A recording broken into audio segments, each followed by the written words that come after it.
Muy buenos días. Con mucha alegría nos reencontramos este lunes de febrero para seguir adelante mirando la persona del Señor Jesús y la despedida de sus discípulos en el aposento alto. En ese sentido, vamos a hacer un paréntesis en esta semana. Los devocionales que estamos siguiendo en el cuadernillo que muchos de vosotros tenéis y que leéis cada día completando con vuestras oraciones, esta semana no los podréis usar porque hacemos un paréntesis. Ayer invitamos al pastor Ramón Lagos, Moncho para los amigos y conocidos y hermanos en la fe, a compartir un tema libre. Y como él sigue los devocionales, pues sintió del Señor hablarnos sobre la última conversación íntima del Señor con los discípulos en el aposento alto antes de ser arrestado en el huerto de Getsemaní. Por lo tanto, esta semana en la que yo esperaba tocar un tema diferente, no lo va a hacer tanto. Simplemente aclarar que no vamos a utilizar el cuaderno devocional. Lo continuaremos el próximo lunes, la próxima semana, si el Señor así lo permite, para cubrir las últimas 2 semanas, ya que estamos llegando al final del Evangelio del Siervo, el Evangelio de Marcos. Ahora, Moncho nos decía ayer que precisamente le encanta esa definición de Jesús, el servicio. Y por eso es que él fue al Evangelio según San Juan, capítulo 13, donde encontramos una riqueza extraordinaria en el relato que nos da el evangelista. Juan recoge un discurso único de esos momentos finales antes de ir a la cruz. Ahora, ayer nos hacía pensar acerca de aquellos que han dejado una marca en nuestra vida, maestros, profesores, líderes espirituales, pastores, nuestros padres, en fin, alguien que de alguna manera su carácter dejó una huella o llamó tu atención, llamó mi atención. Y en este sentido, él nos decía que Jesús es un maestro único, un maestro único. Y nos llevó a la lectura del Evangelio de Juan, capítulo 13, versículos 1 a... Él leyó hasta el 13, pero bueno, nosotros solo vamos a leer los primeros versículos hoy. Dice, antes de la fiesta de la Pascua, Jesús sabía que había llegado la hora de pasar de este mundo e ir al Padre, y habiendo amado a los suyos que estaban en el mundo, los amó hasta el fin. Durante la cena, el diablo había puesto en el corazón de Judas Iscariote, hijo de Simón, la idea de entregar a Jesús. Y Jesús, que sabía que el Padre había puesto en sus manos todas las cosas y que había salido de Dios y que a Dios volvía, se levantó de la cena, se quitó su manto y tomando una toalla se la ciñó a la cintura. Luego puso agua en una palangana y comenzó a lavar los pies de los discípulos y a secarlos con la toalla que llevaba ceñida. Hasta aquí nomás en la lectura en el día de hoy. Jesús sabe que ha llegado su hora. Se encierra con los suyos para comer la Pascua y esta era era el cumplimiento de un deseo que fervientemente Jesús había tenido en su corazón. La hora que antes no había llegado, y Juan lo repite una y otra vez en su evangelio, no había llegado su hora. Ahora sí llega el momento en que el reloj da las campanadas. Y frente a este relato, nuestro hermano nos comentaba 4 lecciones a considerar, que seguramente estaremos recordando a lo largo de la semana. La primera de ellas, una declaración del amor que Jesús tenía hacia sus discípulos. En segundo lugar, una demostración de la humillación del Señor, en los versículos 3 al 5. También nos dejó un tercer punto en su mensaje, una descripción de la obra que venía a realizar, versículos 6 al 11, y finalmente el deber de los unos a los otros en el versículo 12 al 17. Nuestro hermano Lagos Moncho tituló su mensaje Enseñando con el ejemplo. Hace unos años atrás, hablando sobre este mismo tema, yo le puse un título algo diferente que voy a utilizar en estos devocionales. Y este título es Clases particulares. Clases particulares.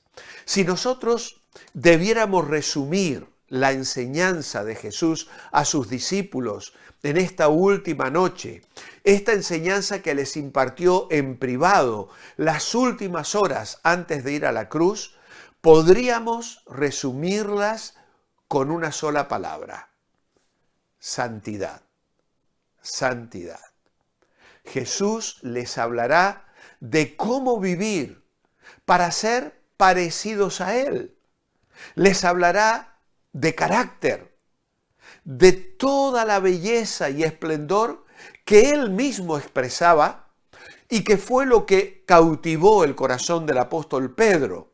En su segunda carta, capítulo 1, versículo 3, dice: como todas las cosas que pertenecen a la vida y a la piedad nos han sido dadas por su divino poder, mediante el conocimiento de aquel que nos llamó por su gloria y excelencia. Qué hermoso resumen hace Pedro describiendo el impacto que la vida y la persona, el carácter y la manera de obrar de Jesús en su vida diaria dejaron plasmado en su mente, en sus retinas y en su corazón. Ahora, estas clases particulares que Jesús les dará serán impartidas en dos sitios diferentes. Aquí están, en ese aposento alto, ya hemos mencionado acerca de los discípulos que siguieron a un hombre que tenía un cántaro de agua y que allí había un lugar apropiado donde la cena fue preparada por dos de los discípulos que resultaron ser Juan y Pedro. Ahora, está en este lugar comiendo esa Pascua y durante la cena el Señor les habrá de dar esta primera lección. Pero mirad cómo acaba el capítulo 14. Versículo 31 dice: pero para que el mundo conozca que amo al Padre, hago como el Padre me mandó que hiciera. Y agrega: levantaos, vamos de aquí.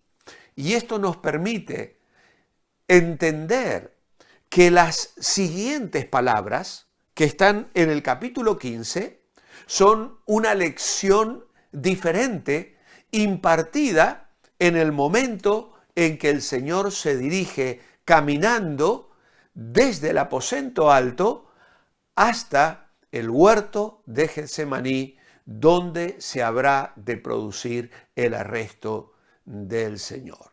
Así que podemos de aquí implicar que hay dos lugares, dos lecciones y dos orientaciones o énfasis que el Señor quiere hacer sobre un tema principal: la santidad, el que ellos sean parecidos a Jesús.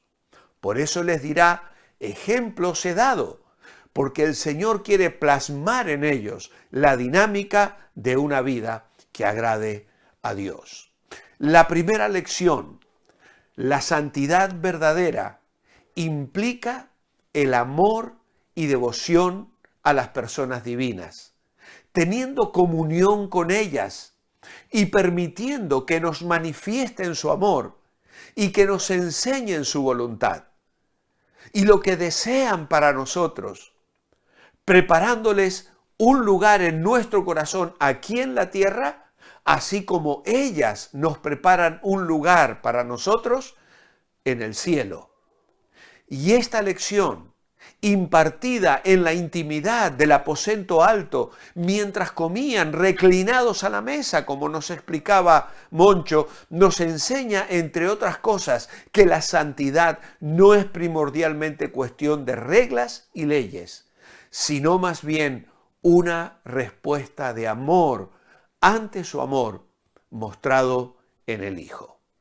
Pero la segunda lección, que empieza en el capítulo 15, es que la verdadera santidad sumergirá a los discípulos en el mundo con todo su pecado y hostilidad hacia Dios. Y allí en el mundo tenemos que ser testigos valientes, viviendo vidas que glorifiquen su nombre, demostrando santidad, confrontando el pecado, pero a la vez encarnando y mostrando el amor de Dios hacia todas las criaturas, por muy poderosas que sean. Esta lección impartida en el trayecto que va desde el aposento alto, pasando por las calles de Jerusalén, rumbo a Jerusalén, a Getsemaní. En el ambiente se respira la hostilidad que latía en la ciudad en contra de Cristo. Y allí el Señor les enseñará esta segunda cara de la santidad. Ahora, en la introducción a la cena, Juan declara cosas tremendas en cuanto a que Jesús sabía algunas cosas. En primer lugar, que la hora de ir al Padre había llegado. En segundo lugar, conocía la autoridad que el Padre le había dado. Y en tercer lugar, la perspectiva de la gloria en la que él iba a entrar. Ahora, nada de esto apartaba su pensamiento de los discípulos a quienes dejaría. Les deja, pero los ama y quiere que nada les impida disfrutar de la nueva posición en la que van a ser colocados al estar Él en el cielo. Porque estamos en Cristo, en lugares celestiales, dice Efesios capítulo 1, versículo 3. Jesús sabe qué es lo que les puede privar de disfrutar de esa posición celestial que los creyentes tenemos. Y esa cosa que nos puede privar de esa bendición es el pecado. Y no el pecado vinculado con la salvación eterna, la cual ya está garantizada totalmente, sino el pecado vinculado con la comunión diaria. Por eso el Señor les dará una maravillosa lección, de la cual ayer Moncho ya nos habló. Jesús les amaba, nos dice Juan. ¿Por qué entonces les deja? Él podría continuar más tiempo con ellos enseñándoles y guiándoles en su vida cristiana hasta que su carácter esté mejor formado, ya que aún ellos tenían muchas cosas que no comprendían y evidentemente malas en su vida y su carácter. Pero la respuesta a esta pregunta es sencilla. Les deja porque los ama. Dejándolos, abre el camino para la provisión del poder para ser santos y para vivir una vida santa. Se va porque está dispuesto a hacer santos a sus discípulos, santificándoles. Y eso no lo hará solo con más enseñanza, lo hará poniendo a su alcance el poder que necesitan para ser santos. Por eso dice Juan aquí, los amó hasta el fin. Satanás va a atacar a Cristo y su amor hacia los discípulos, empleando a uno de ellos para traicionarle, nos hace pensar en que ¿podrá Jesús seguir amándolos ante semejante comportamiento? Ellos le abandonarán. Sin embargo, estos versículos nos van a mostrar que Jesús les amó hasta las últimas consecuencias y quiso aprovechar la oportunidad de exigir entre ellos el mismo amor que les estaba mostrando. Por eso mi oración en esta mañana es: Señor Jesús, abre mi corazón para que estas 2 lecciones de Juan 13 y de Juan 15 en cuanto a la santidad y en cuanto al poder del Espíritu Santo obrando en mi corazón. Sean, Señor, lecciones que abran nuestra mente y corazón para comprender la dimensión de tu amor y la eficacia de la presencia de tu Espíritu en nuestras vidas, para que podamos vivir en victorias. Bendícenos esta semana para comprender estas verdades y aplicarlas con valentía en cada una de nuestras vidas. En tu nombre, amén. Amados, manteneos bendecibles y Dios mediante nos reencontramos mañana a la misma hora.